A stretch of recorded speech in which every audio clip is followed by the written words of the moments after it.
Hello everybody, welcome back to a Q&A. It has been a long old time since I have sat and filmed like a chatty sit down video. But I'm here with my Sprite Plus and I'm just gonna get straight to it, to be fair. I'm here to answer all of your questions about moving and living and working in Australia, because when I moved into this flat that I'm living in now, I put a question box on my Instagram just to kind of gauge like what the general vibe was, like if people were interested, if people had questions, and I had so many. So I definitely think that if you're looking at maybe moving over to Australia, doing a working holiday visa, even just traveling here for a little bit, this video could be really helpful. So I'm just gonna jump straight in with the questions off my Instagram story. So an overwhelming one is, how does it work living there on the visa that you're traveling on? Do you have to do your 88-day farm work? Are you staying for a second year? All of that sort of stuff was like the general consensus. So firstly, we are here on a 417 working holiday visa. We actually don't have to do 88 days of farm work anymore. So this is something you will have heard people speaking about. It has been talked about, it's been the rules for as long as I've been looking into backpacking here, and I'm pretty sure for a bloody long time before that. If you don't know what I'm talking about, basically to grant a second year visa, the Australian government required backpackers from certain passport holding countries. So the UK, I think most of Europe, Canada, I'm not sure on the US actually, I think the US has different rules, but basically like a long old list of countries. To get a second year visa, you have to complete 88 days of regional work or farm work, which is why you hear of a lot of backpackers having done work on like fruit farms, dairy farms, all that sort of stuff, and that definitely was still the case when Tom and I came into this country in November, and we had looked at it, but we weren't ever really sure if we were going to extend and do a second year. But the benefit of this is you don't have to use it straight away. So let's say for example Tom and I wanted to come back in 4 years time. If we'd done the 88 days this time, we would have had that availability, whereas if we hadn't, we wouldn't. Does that make sense? Anyway, basically there is a new trade agreement being passed through at the moment, so it's not quite finalised, but I'm pretty sure it's going to come into play in around March between Britain and Australia, where working holiday goers don't have to do the 88-day farm work anymore. So if you're travelling in on a British passport,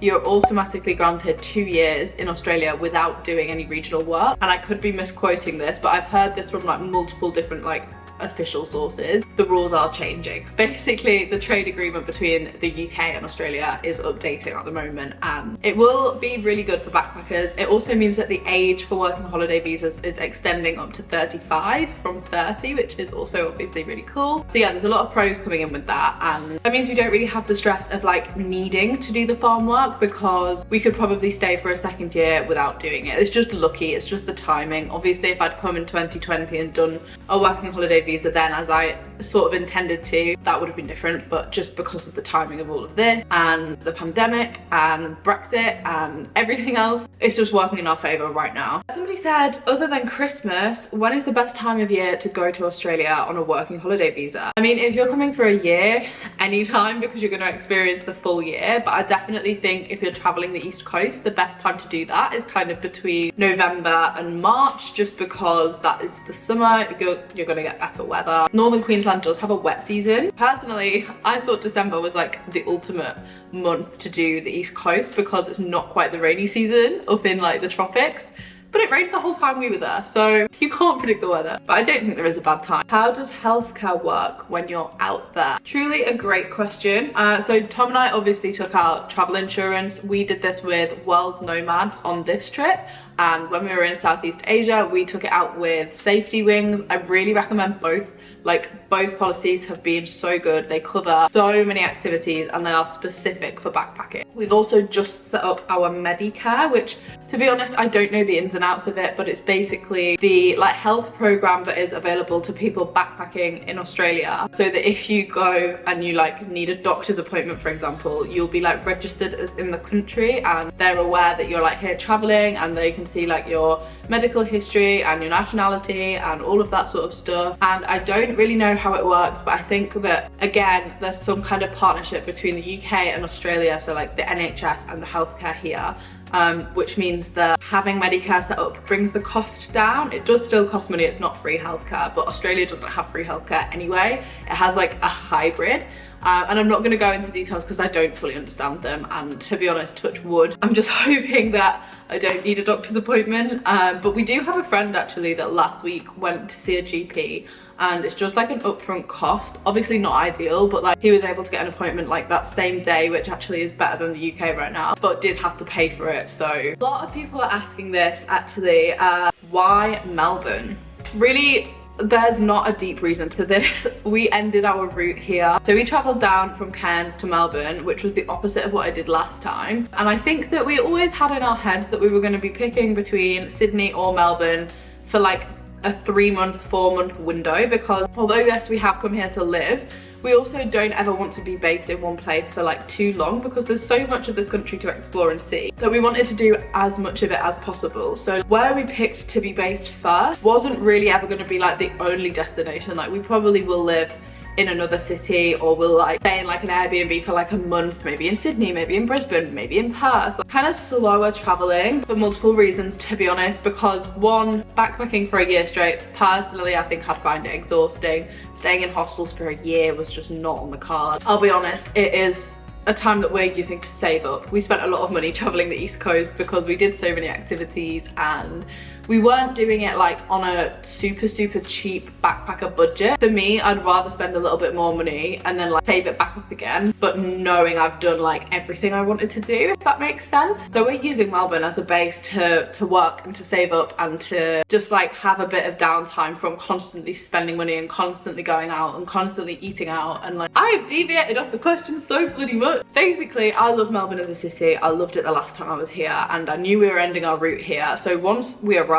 and Tom had seen the city and like agreed with me, we just decided, right, let's start looking really seriously for somewhere to live, because we'd been on websites like just like seeing what the rental market was like and seeing how easy it was, but we didn't properly dedicate like time to it until we were in Melbourne. That was just because I wanted Tom to have seen everywhere on the coast before we made a judgment, because it would have been very easy for me to land in this country and be like, cool, I've been here before, let's go live in Melbourne. But without Tom seeing it, I was like, that's not really fair. So that was basically how we picked, and it was easy because we were here, and it meant we didn't have to like get another flight somewhere. And also Melbourne's really cool. Like anybody that's been here will probably agree, it's a really vibrant city. It's got so much going on. You would never be bored in this city, and I think that that was really important, because although it would be beautiful to live like on the coast somewhere or in one of the smaller towns, for the first few months I wanted to be somewhere where there was like a lot of stuff going on and also a lot of people, and we know a lot of people in Melbourne, so that was another reason. I am waffling. How much roughly do you think I should have saved to move out there if I'm backpacking too? Obviously this varies depending on how long you want to be traveling for, how much you want to do, where you want to stay. But as a general rule of thumb, if you're applying for a working holiday visa, one of the requirements is that you have 5,000 Australian dollars, which is around about 2,800 British pounds. I would say if you could have 5,000 pounds saved, that would be a good safe bet. I also am a really big believer in you should always have a safety cushion of whatever it costs to get home, which from here is quite expensive, but I am a big believer in like, if you needed to drop everything and fly home for an emergency, just whatever the reason may be, I don't think you should ever not have that. Then it's a bit of a dangerous territory. Obviously, again, everybody's different. I'm just speaking from my experience and also my opinion, but I would say save up that on top of what you think you'll be spending. Plus also then you've also got a bit of a cushion, because it does take a bit longer to find work sometimes or to find somewhere to live. But yeah, I would say if you could save £5,000, that is a really good starting point for like the East Coast, all the stuff you might want to do, accommodation, and then to buy yourself a little bit of time to like look for somewhere to live. But again, that's very dependent on what you're doing, and it also is like depending on how long you're spending on the coast. If you're spending like 12 weeks doing the East Coast, I would say maybe save a bit more, but you could do it cheaper. This is why like advising people on money when it comes to traveling is really hard. Okay, so a lot of people asking, how did you find your apartment? I've mentioned this, so I'm just gonna do it really quickly. I look really small. I'm sitting back up. I can't. My feet. Oh my god. I'm sitting on a cushion. So we actually found this place on Airbnb. I've mentioned it already, like I say. It wasn't really what we initially wanted to be doing. Like we went through a lot of rental agencies, a lot of apps. I will list the apps I recommend looking at on here. A lot of these are better for finding a room. So if you want to like house share, there's a lot more option. And also if you're looking at somewhere for 6 months to a year, there's definitely a lot of availability. I don't want me to like put you off saying that it's really hard right now. But I think if you're looking to let short term, lease, oh my god, I muddle these words up all the time, lease short term, it is actually not as straightforward as people maybe make it out to be. So we ended up doing it through Airbnb just because there was availability, and that was it really. Like, there's a massive rental crisis across all of Australia right now. The rental market in Sydney and Melbourne, but to be honest, all the major cities, has been chaotic. And I'd heard this before, like I'd heard this whilst I was in the UK. I've now seen this firsthand, and I can confirm there's a rental crisis. Honestly, the issue is, guys, that things go off the market quicker than you can look for them. But a piece of advice I actually got the other day: if you put an application for a flat in before you go to view it, when you go to view it, you become like top of the list. So Tom and I realized this. We went to view a flat here in Melbourne, and we were like, we really like it, can we put an application in? And the lady was like, oh well, you should have done this before because there's already other people like applied. In my head I was thinking, how did I know I wanted to apply for it without seeing it? But apparently the best way to do it is just to put your application in and then go and view them, and then obviously if you don't like it, you can withdraw your application. But apparently that helps you be bumped up the list. That's a little tip there. We are renting this through Airbnb. We're still paying for it monthly, and there's the option to extend it and stuff if we want to. That was just what worked for us, and it did cost us a little bit more than what we wanted. Tom and I set a budget. Obviously there is two of us. My camera is flashing. So we like pooled what we'd be happy to spend, and to be honest, it's not much more, but like it's a little bit more, you know. Okay, somebody said, what is Tom doing for work? Did he find it easy? Good question. So both of us are sort of working two jobs right now, which is actually really good for the income. We're both working like our actual job and also cafe jobs. So he has a job in a cafe as well. He actually hasn't started yet. He starts like in a few days time. It was like a slightly longer start time. Obviously I have already started working in a cafe, so I'm working like weekday mornings in this really cute little coffee shop. I'm really happy with it actually, guys. It's a really ideal amount of hours. But then I'm also obviously doing YouTube and social media full time, and whilst I have a base, it allows me to work almost exactly as I do at home, because a big reason why it's harder to work like this whilst traveling around is because I don't have a fixed address.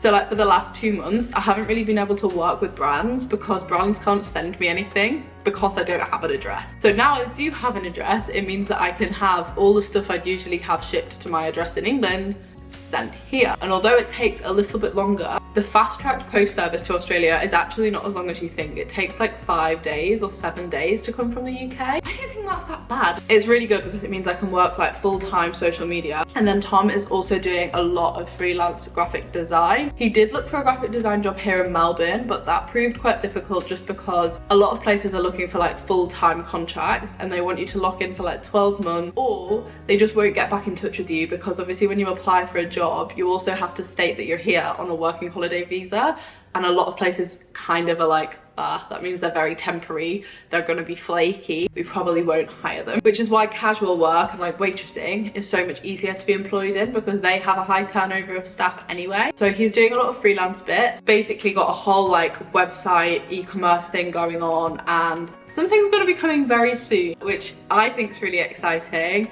So if you're not following Tom over on his like graphics and like web account on Instagram, definitely check that out, because he's been working on a lot of stuff and it looks really cool. So I'll link that down below. But he's got like freelance stuff going on as well, so there's like income streams, do you know? It's just all very like new right now because we've not worked like this since November. I'm gonna change my battery.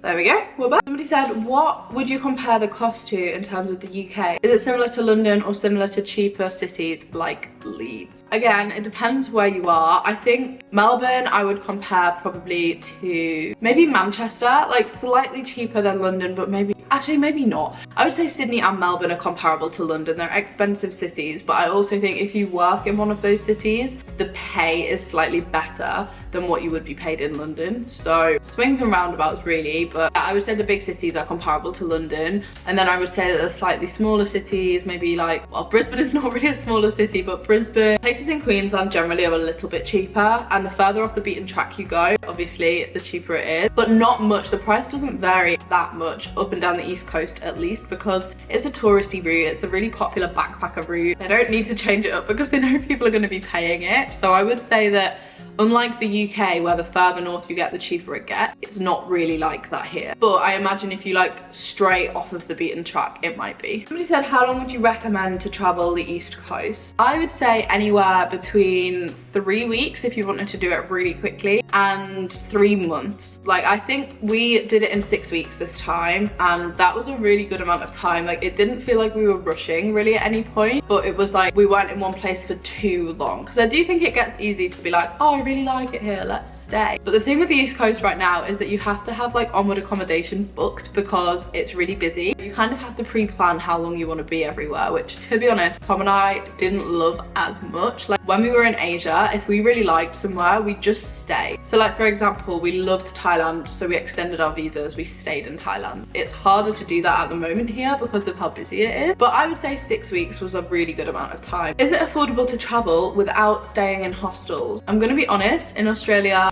probably not. Hostels are the cheapest way to backpack the coast. I don't really know how else you could do it, but that's just because I've only ever done it in hostels. There are definitely like Airbnbs, hotels, but that's not cheap really here, and it would make it harder. But if you've got the budget, like, for sure you could do it. I will say in Asia, definitely it is affordable to do it in B&Bs, hotels, motels, homestays. Like, Tom and I did not really stay in that many hostels across Asia, and again, we're traveling as a pair, so the price was like half, but sometimes it would be cheaper to stay in a hotel than it would be to pay for 2 separate beds in a hostel. In fact, most of the time that was cheaper. So it was a bit of a no-brainer. We only really stayed in hostels when we wanted to be like socializing with new people, or we were staying with like a bigger group of people. And if you rent with Airbnb, are your bills, electric, water, council tax included, etc.? Yes, this is another real pro of Airbnb, is that all of it is included in the cost. So we have like unlimited Wi-Fi, a gym membership, all the bills. Whereas with the other flats that we went to view, this was a bit sneaky actually, because we'd get there and it doesn't list anywhere on a lot of the websites what is included and what isn't. So then we'd ask like, what's the situation with the bills? And then maybe list this flat as like $600 per week, which is about £300 per week. But then they'd go,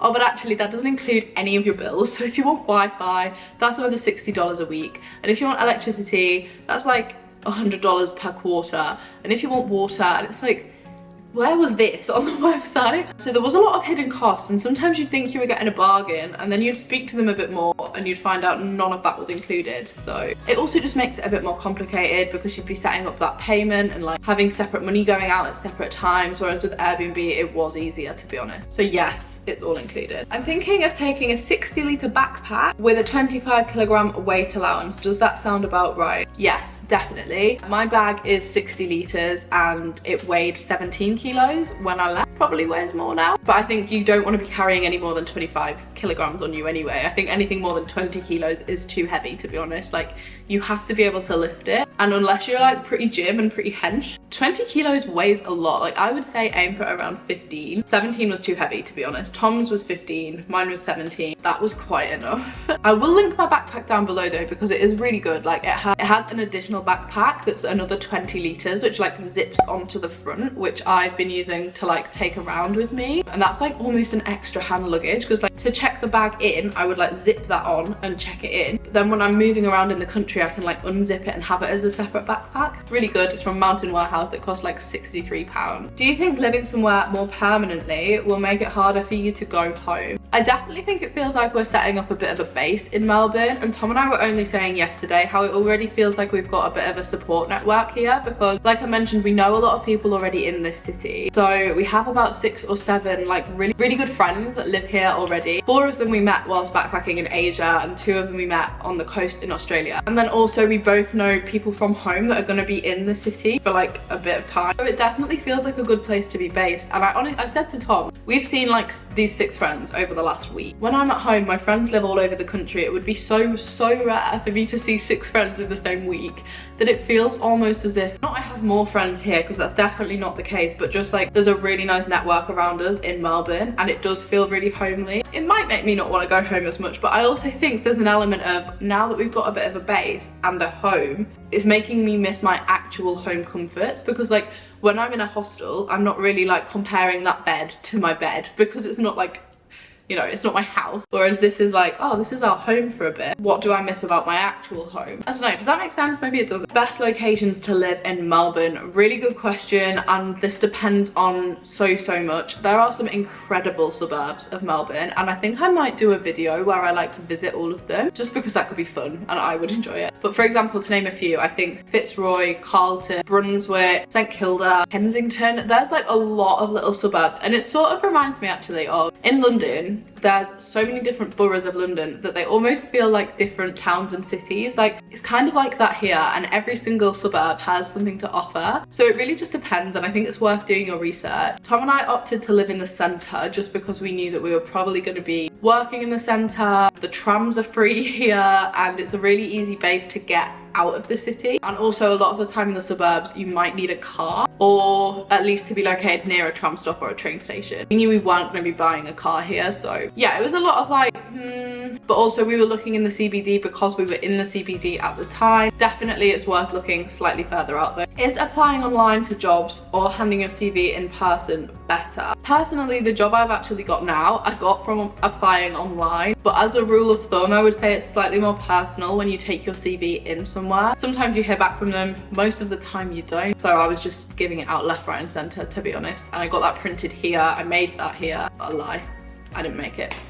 Tom made it. Yeah, and I think just apply for as many as possible. If it's a case of you just want to work, I think it's easier to not be as fussy and to just send out loads of applications, see what comes back, do trial shifts, go to interviews, and then see what works for you, because it's better to have the options in front of you than to only apply to like one place and not hear back. So I would say do a mixture of both, and the apps that I recommend for that are Seek and Jura Local, also Indeed, LinkedIn. But it depends really, I guess, on also like what it is you want to do and how casual the work is that you want to do. If you want to continue into a career field, I definitely think going through like LinkedIn and like application processes online that are like a bit more professional is the correct route. Like if you've got a niche and you want to continue in that field, and you can like pull on references from the UK and like transfer from a UK office to an Australian office, that kind of thing, there'll be a different application process. But if you just want casual work, just hit it hard and see what comes back. I don't really have too much experience working in hospitality. Also, my CV is incredibly niche. Like the only thing that's really on my CV, other than my one cafe job, is also like YouTube, social media, advertising, working with brands. That whole sort of like creator industry is my CV. It doesn't really lend itself too well to waitressing. But I think if these people give you the chance to like go in person, the best way to get a job is to show that you can do it. Give it a bit of time. Like you're not going to apply for a job on a Monday and be working by the Wednesday. Like it took Tom and I about 3 weeks. So make sure you have the money to keep going for those 3 weeks. Last one I'm going to answer just because it's funny, because I get this every time. Are there really huge spiders and snakes everywhere in Australia? No.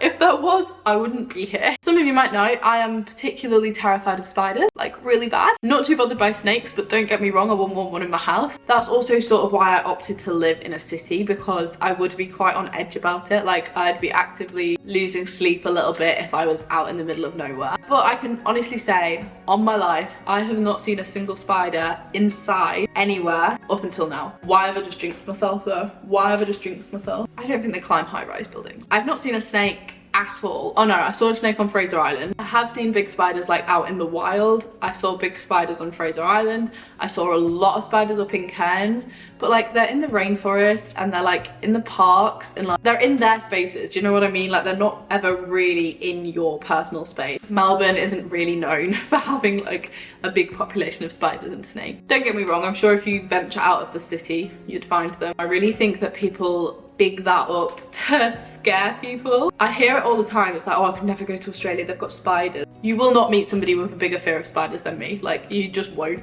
So if I can do it, literally anybody can. I'm gonna end this here. I hope you guys have found it sort of helpful. If I haven't answered a question that you do have, let me know what it is in the comments and I will do my best to answer it or to give you some advice. Like I say, I'm only speaking from our experience. But either way, I hope you have found it useful. Thank you so much for watching. I'm gonna be back this weekend with a working week in my life, and by working I don't mean YouTube. But I shall see you all then. Give it a thumbs up if you have enjoyed it. Don't forget to subscribe if you are new around here. Let me know what kind of Melbourne based content you might want to see as well. Like, I'm thinking of cool things I can film in this city and I've got some good ideas, but I'd love to hear what you think. Other than that guys, I shall see you all on Saturday in my weekly vlog. Bye guys.